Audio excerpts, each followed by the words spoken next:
ਇੱਕ ਅਮਰੀਕਨ ਔਰਤ, ਇੱਕ ਪਾਕਿਸਤਾਨੀ ਔਰਤ ਤੇ ਇੱਕ ਜਾਪਾਨ ਦੀ ਔਰਤ ਤਿੰਨੇ ਦਰਿਆ ਦੀ ਸੈਰ ਕਰ ਰਹੀਆਂ ਸੀ ਕਿ ਜਿੰਨ ਆਇਆ ਆ ਕੇ ਕਹਿੰਦਾ ਮੈਂ ਤੁਹਾਨੂੰ ਤਿੰਨਾਂ ਨੂੰ ਖਾ ਜਾਣਾ, ਇੱਕ ਸ਼ਰਤ ਤੇ ਛੱਡ ਸਕਦਾ, ਤੁਸੀਂ ਦਰਿਆ ਦੇ ਵਿੱਚ ਕੋਈ ਚੀਜ਼ ਸੁੱਟੋ, ਜੇ ਮੈਂ ਲੱਭ ਲਈ ਤੁਹਾਨੂੰ ਖਾ ਜਾਵਾਂਗਾ, ਜੇ ਨਾ ਲੱਭ ਸਕਿਆ ਫਿਰ ਮੈਂ ਸਾਰੀ ਜ਼ਿੰਦਗੀ ਵਾਸਤੇ ਤੁਹਾਡਾ ਗੁਲਾਮ ਬਣ ਜਾਵਾਂਗਾ। ਉਹਨਾਂ ਨੇ ਕਿਹਾ ਜੀ ਸਾਨੂੰ ਸ਼ਰਤ ਮਨਜ਼ੂਰ ਹੈ।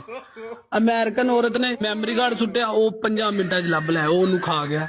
ਜਾਪਾਨੀ ਔਰਤ ਨੇ ਸੂਈ ਸੁੱਟੀ, ਉਹ ਵੀ ਉਸੇ ਟਾਈਮ ਲੱਭ ਲਿਆ, ਉਹਨੂੰ ਵੀ ਖਾ ਗਿਆ। ਪਾਕਿਸਤਾਨੀ ਔਰਤ ਬੜੀ ਤੇਜ਼ ਸੀ, ਉਹਨੇ ਡਿਸਪਰਿਨ ਦੀ ਗੋਲੀ ਖੋਲੀ ਵਿੱਚ ਸੁੱਟ ਦਿੱਤੀ, ਉਹ ਜਾਂਦੇ ਸਾਰੀ ਖੁਰ ਗਈ। ਉਹ 5 ਘੰਟੇ ਲੱਭ, 10 ਘੰਟੇ ਲੱਭ ਕੇ ਥੱਕ ਹਾਰ ਕੇ ਵਾਪਸ ਆਇਆ।